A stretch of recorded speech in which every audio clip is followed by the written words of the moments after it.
During Donald Trump's first term as president, no fewer than 8 people served as Attorney General. Nearly all of them disappointed him in one way or another, usually because they and Trump disagreed over ideas such as following the law or not taking orders from the president.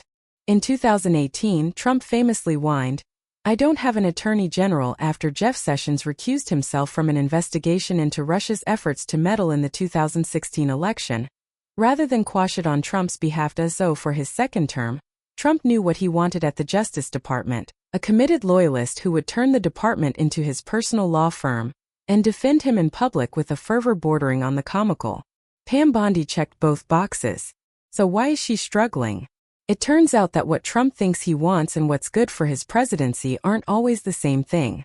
Even the smartest and most competent attorney general would struggle working for a corrupt president determined to dismantle democracy and supported by a fractious cult of conspiracy theorists. Pam Bondi is neither of those.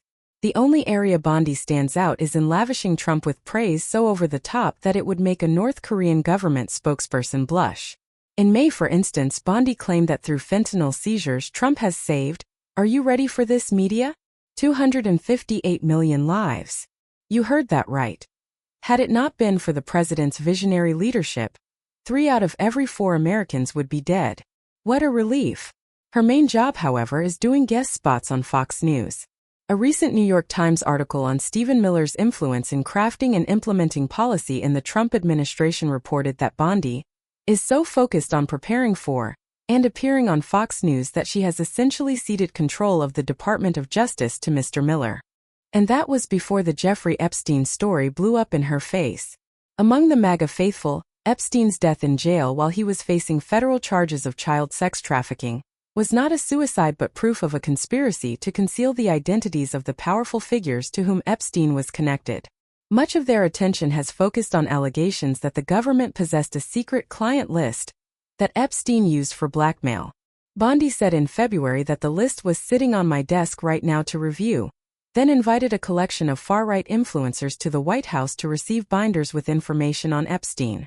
But they were disappointed that there were no shocking revelations inside, sowing the seeds of suspicion about whether Bondi could really come through for their cause. Now the Justice Department is saying there is no client list and no evidence Epstein was murdered, which has enraged the Trump supporters who were certain Trump would reveal the sweeping conspiracy they all know was afoot. Many are calling for Bondi to be fired, convinced that she must be part of the cover-up. What exactly Bondi is covering up is often left unsaid, but the fact is that Bondi can't deliver what the MAGA faithful wanted, because there is nothing to deliver. And that's her whole problem. To understand why, compare Bondi to White House spokesperson Caroline Leavitt. Like Bondi's, Leavitt's job is to frame Trump in the most hagiographic terms possible, insist that all his lies are true and insult the media. Unlike Bondi, Leavitt doesn't have to deliver anything. Her job is just about the performance. But Trump supporters and their representatives in the far-right media, who have promised Epstein-related bombshells for years, expect something real from the Justice Department. You can't just acknowledge their conspiracy theories, you have to unmask the conspirators.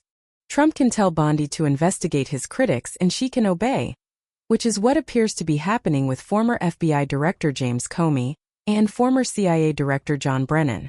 And she can continue helping Trump degrade and corrupt her department, which will surely earn her a harsh judgment from history.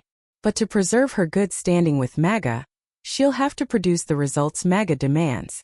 And that looks increasingly impossible.